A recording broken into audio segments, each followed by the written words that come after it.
Hello everyone. इस video पे हम लोग स्टडी करेंगे इलेक्ट्रोमैग्नेटिज्म का लेक्चर नंबर 2। और इस पर मेनली जो डेफिनेशन आप लोग देख रहे होंगे वो है मैग्नेटिक फील्ड। कि मैग्नेटिक फील्ड क्या है। देखिए, जिस पॉइंट पर भी फील्ड लिखा हुआ आए इट मीन्स किसी पर्टिकुलर रीजन या पर्टिकुलर स्पेस की बात हो रही है। और कौन सी फील्ड की? मैग्नेटिक फील्ड की। तो इट मीन्स ऐसा स्पेस जिस पर मैग्नेटिक फील्ड हो, जिस पर मैग्नेटिज्म हो। डेफिनेशन आप लोग देखिए, space around a current carrying conductor. क्योंकि लेक्चर 1 में आप लोग ये अंडरस्टैंड कर गए होंगे कि कोई करंट कैरी कंडक्टर भी मैग्नेटिक फील्ड क्रिएट करता है। तो मैग्नेटिक फील्ड क्या है? Space around a current carrying conductor, या तो करंट कैरिंग कंडक्टर के अराउंड की कोई स्पेस है और ए मैग्नेट तो मैग्नेट से तो मैग्नेटिक फील्ड मिलती ही है, ये हम लोग जानते हैं और आप लोगों ने मैग्नेट भी जरूर यूज किया होगा। मैग्नेटिक फील्ड क्या है? स्पेस है किसके around? Around a current carrying conductor और a magnet within which its influence can be felt by magnetic needle. Magnetic needle के द्वारा जितने स्पेस पर उसका इन्फ्लुएंस मीन्स प्रभाव देखा जाए, उस रीजन को हम लोग बोलते हैं मैग्नेटिक फील्ड। तो अब कुछ इंपॉर्टेंट बात इस पर आएगी, वो आप लोग देखिए क्या है कि अगर किसी मैग्नेटिक फील्ड पर किसी चार्ज को रखा जाए, ठीक है, अगर Q चार्ज को मैग्नेटिक फील्ड पर रखा जाए तो क्या होगा। काफी इंपॉर्टेंट बातें आएंगी, तो आप लोग जरूर अच्छे से सुनना। सपोज कीजिए ये है मेरे पास एक चार्ज प्लस Q, ठीक है, प्लस Q, और इस चार्ज प्लस Q से मान लीजिए मैग्नेटिक फील्ड पास कर रही हो, ठीक है, मैग्नेटिक फील्ड पास कर रही हो। तो सपोज कीजिए इस डायरेक्शन में मैग्नेटिक फील्ड पास कर रही है, तो V से मैं स्ट्रेंथ, मैग्नेटिक फील्ड स्ट्रेंथ को डिनोट करूंगा। तो सपोज कीजिए मैग्नेटिक फील्ड लाइन इस डायरेक्शन में पास कर रही है और ये चार्ज के पास कुछ वेलोसिटी है, विच मीन्स ये चार्ज मूविंग है और मूविंग चार्ज सपोज कीजिए इस डायरेक्शन में चल रहा है, तो इसको मैंने लिख दिया वेलोसिटी, ठीक है। मैग्नेटिक फील्ड लाइंस इस तरफ और वेलोसिटी है इस तरफ, तो इन दोनों के बीच में कुछ एंगल है, वो एंगल मैंने दे दिया थीटा। तो इस चार्ज के साथ क्या होगा? तो आंसर ये है कि अगर जब भी कोई चार्ज मैग्नेटिक फील्ड में हो और किसी पर्टिकुलर वेलोसिटी से किसी एंगल पर चल रहा हो, तो उसके ऊपर मैग्नेटिक फोर्स लगती है। फर्स्ट स्टेप आ चुका है आप लोगों का important, that is magnetic force. Magnetic force, electric force आप लोगों ने स्टडी किया था कि अगर इलेक्ट्रिक फील्ड में सपोज कीजिए ये इलेक्ट्रिक फील्ड है और उस पर अगर कोई चार्ज हो तो उसके ऊपर F = QE इतनी फोर्स लगती थी।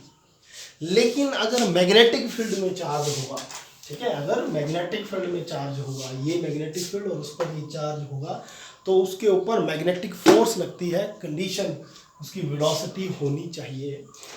तो वो फोर्स कितनी लगती है? तो फॉर्मूला है F = Q V cross V,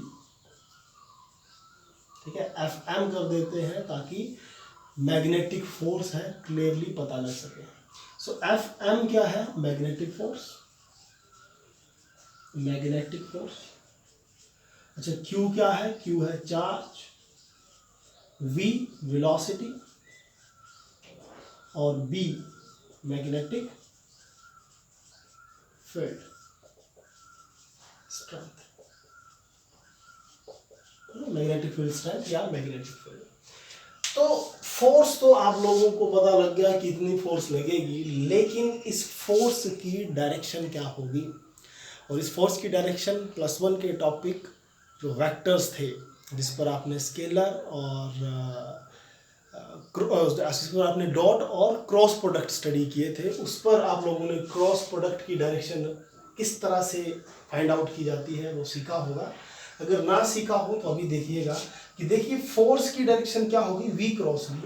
तो ये है V और ये है B, इन दोनों का क्रॉस प्रोडक्ट। तो जिस इंपॉर्टेंट बात है, अच्छे से देखिएगा, जिस का क्रॉस प्रोडक्ट हो B और B, तो B की तरफ अपना राइट हैंड इस तरह से लेकर जाना और दूसरे वेक्टर की तरफ टर्न करना। तो या तो आप लोग ऐसे टर्न कर सकते हो, या सेकंड वे ये है कि इस तरह से टर्न करें। तो इस तरह से टर्न तो इम्पॉसिबल है, इस तरफ कितना टर्न होगा वो नहीं कंसीडर करें, आप लोग लेंगे इस तरफ वाला टर्न, ठीक है, इस तरफ टर्न। और जैसे ही आपने इस तरफ टर्न किया तो जो थंब है वो डायरेक्शन देगा फोर्स की। तो फोर्स जो होगी वो बिल्कुल इस प्लेन के पैरेलल होगी, इस तरफ, ठीक है, आप लोगों की तरफ, बिल्कुल आप लोगों की तरफ, या कैमरा की स्क्रीन से बिल्कुल आउट, ठीक है। लेकिन बोर्ड पर शो करने के लिए हम लोग इसको इस डायरेक्शन में शो करेंगे, ठीक है। So direction of a force will be perpendicular to the plane of V and V. Okay, important point. Direction of force will be perpendicular to the plane of V and V. V means velocity, और magnetic field का जो plane है उसके बिल्कुल perpendicular होगी upward direction में। अगर ये चार्ज होता नेगेटिव -q, सेम कंडीशन, ये V और ये V, तो ये है एंगल थीटा। तो ये आप लोगों का डायरेक्शन होगी एफ ऑफ एम, ठीक है फिर से परपेंडिकुलर, फिर से ये परपेंडिकुलर ही है। लेकिन अगर इस केस में मैग्नेटिक फील्ड की डायरेक्शन थी this time, okay, perpendicular to this board, ठीक, coming out from this board, this side. तो दूसरे केस में जब नेगेटिव है, दिस इज टुवर्ड्स बोर्ड, इस तरफ, ये इस तरफ, इस साइड से आएगी, इस साइड से मैग्नेटिक फील्ड जो फोर्स लगेगी उसकी डायरेक्शन क्या होगी, towards this board, inside the board. So this is outside the board, okay. Direction of force will be perpendicular to the plane of B and B and outside, upward, yeah, upward लिख देते, this is upward, okay, upward side. In this case it will act downward, okay, downward,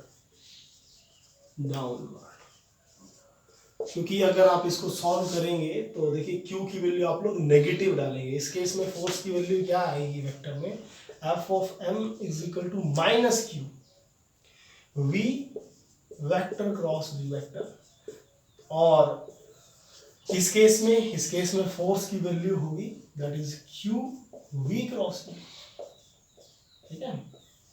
तो इस direction में जो force की direction होगी negative की वजह से, इससे टोटली ऑपोजिट इस केस में होगी। सो ये था आप लोगों का कि कितनी फोर्स लगती है किसी चार्ज के ऊपर जब वो मैग्नेटिक फील्ड पर प्लेस्ड हो। लेकिन इसके कुछ केसेस आएंगे, वो आप लोग काफ़ी अच्छे से सुनिएगा कि ठीक है, अगर ये आप लोगों ने देख लिया कि इतनी फोर्स लगेगी, लेकिन क्या ये फोर्स हमेशा ही लगती रहेगी या कुछ कंडीशंस है जिसके ऊपर ये डिपेंड करेगी।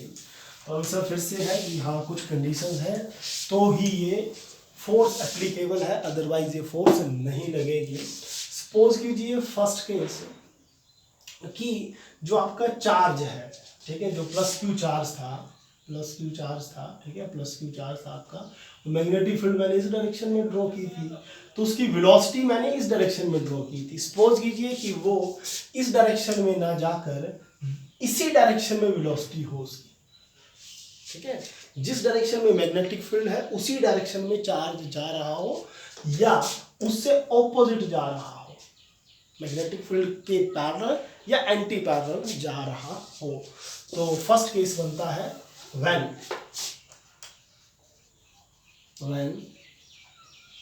charge is moving parallel and anti-parallel to magnetic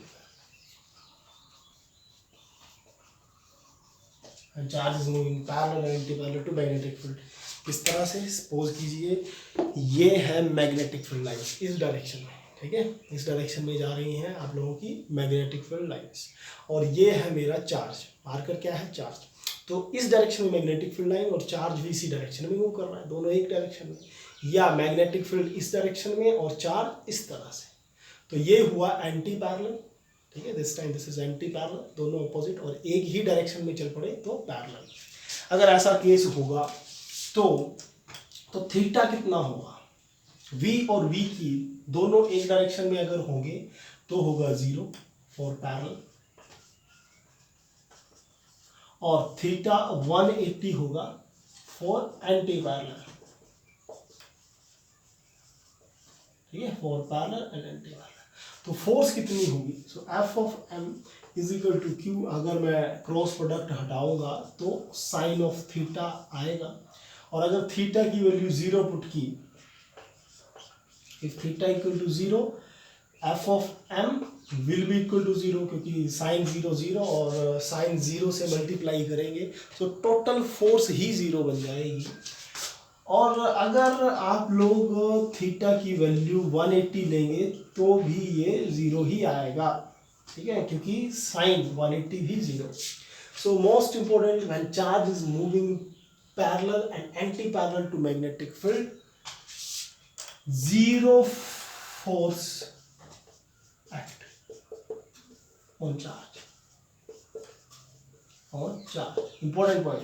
या तो बोले 0 फोर्स, या आप लोग बोल सकते हैं कि कोई फोर्स नहीं लगेगी, कब, जब चार्ज मैग्नेटिक फील्ड की डायरेक्शन में या मैग्नेटिक फील्ड के ऑपोजिट व्हिच मींस पैरेलल या एंटी पैरेलल चल रहा होगा तो फोर्स 0 लगेगी, ठीक है, first point.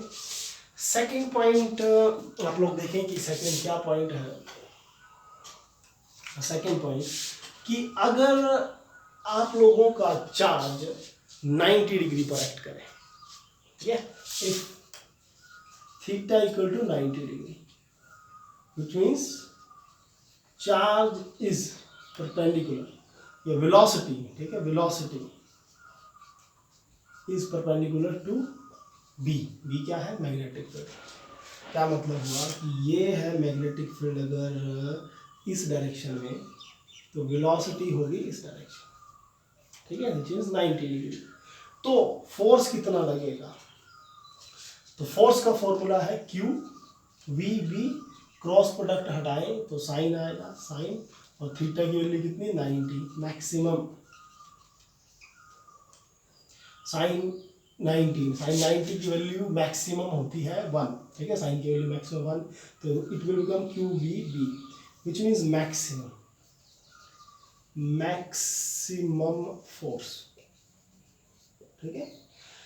So important point आ गया कि जब चार्ज्ड पार्टिकल की वेलोसिटी मैग्नेटिक फील्ड के परपेंडिकुलर होगी तो मैक्सिमम फोर्स लगेगी। क्या मतलब, अगर ये मैग्नेटिक फील्ड इस डायरेक्शन में, ठीक है, ये मैग्नेटिक फील्ड इस डायरेक्शन में और चार्ज ऐसे मूव करे, ठीक है, ये चार्ज है, ठीक है, ये चार्ज है इस हाथ पर, ये है मैग्नेटिक फील्ड, ठीक है, तो मैग्नेटिक फील्ड ऐसे जाए और चार्ज की डायरेक्शन ये है, तो ये इसके ऊपर मैक्सिमम फोर्स लगाएगा। या सेकंड, ये इस तरह से मूव करें, ये इस तरह से डाउन साइड आए, तो मैग्नेटिक जो फोर्स है वो मैक्सिमम लगेगी, ठीक है, second point clear. Then third point आप लोगों का आ गया कि अगर क्या हो अगर आप लोगों का चार्ज स्टेशनरी हो, क्योंकि पैरेलल एंटी पैरेलल हो सकता है, 90 डिग्री आ गया, 270 डिग्री, सेम आप लोग वैल्यू पुट कर लेना, मैक्सिमम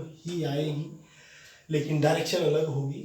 और थर्ड इंपॉर्टेंट पॉइंट है, if charge is stationary, if charge is stationary, that is v is equal to 0, क्योंकि वेलोसिटी 0 हुई, ठीक है, v means velocity equal to 0। Stationary का मतलब क्या मतलब हुआ कि अगर मैग्नेटिक फील्ड लाइंस चल रही है लेकिन चार्ज आपका रुका हुआ है, जितने भी पिछले केसेस किए उस पर चार्ज की कोई पर्टिकुलर वेलोसिटी थी, चार्ज किसी न किसी वेलोसिटी से किसी न किसी एंगल पर चल रहा था, लेकिन ये वो केस आ गया इफ चार्ज इज स्टेशनरी। आप लोगों का चार्ज क्या है, बिल्कुल स्टेशनरी है, विच मीन्स वेलोसिटी 0, तो फोर्स कितनी होगी, F of M is equal to QVB sine theta, velocity is 0, so 0 put किया तो सारा 0, F of M is equal to 0, force is equal to 0। So क्या बात बनी, if charge is stationary, if charge is stationary, magnetic force will be 0, magnetic force will be 0, important point, ठीक है।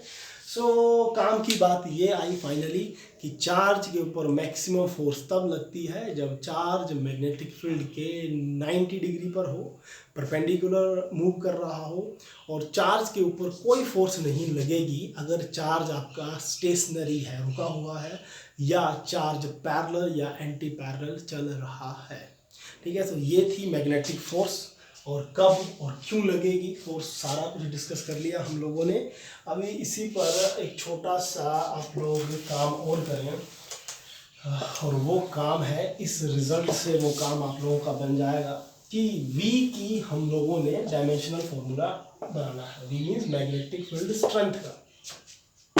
सो F as we know F is equal to Q B V sine theta. तो V की value कितनी होगी, V इसी point पर F over Q B, F over this is Q B sine theta, this V is equal to F over Q B sine theta, ठीक है जी। सो अगर मैं यूनिट की बात करूँ, इस तरफ देखिए unit, so unit of magnetic field, अगर मैग्नेटिक फील्ड की मैं मैग्नेटिक फील्ड, तो वो यूनिट है टेस्ला, ठीक है। कौन सी यूनिट, एसआई यूनिट। और अगर सीजीएस की बात करें तो वो है गॉस, ठीक है। याद रखना आप लोग कि मैग्नेटिक फील्ड की टेस्ला यूनिट है एसआई में, और सीजीएस में गॉस। और अगर इसका डायमेंशनल फॉर्मूला बनाना होगा तो आप लोग फोर्स का डायमेंशनल फॉर्मूला ml t-2, और चार्ज का kt, वेलोसिटी का l t-1। तो आप लोग इसी को सारे को अरेंज करके आप लोग इजीली अपना फॉर्मूला डिराइव कर सकते हैं v का। तो m फाइनली इससे क्या बन जाएगा, m, ठीक है, m तो सिंगल बचा m, और l से देखिए ये कैंसिल आउट, तो L0, ठीक है जी, L0, और t देखिए ये 1 - 1 ये भी cancel out, t-2 and a -1। तो डायमेंशनल फॉर्मूला आप लोगों का बन चुका है, जो है mL0 t-2 a-1, ठीक है जी। तो ये है आपका डायमेंशनल फॉर्मूला,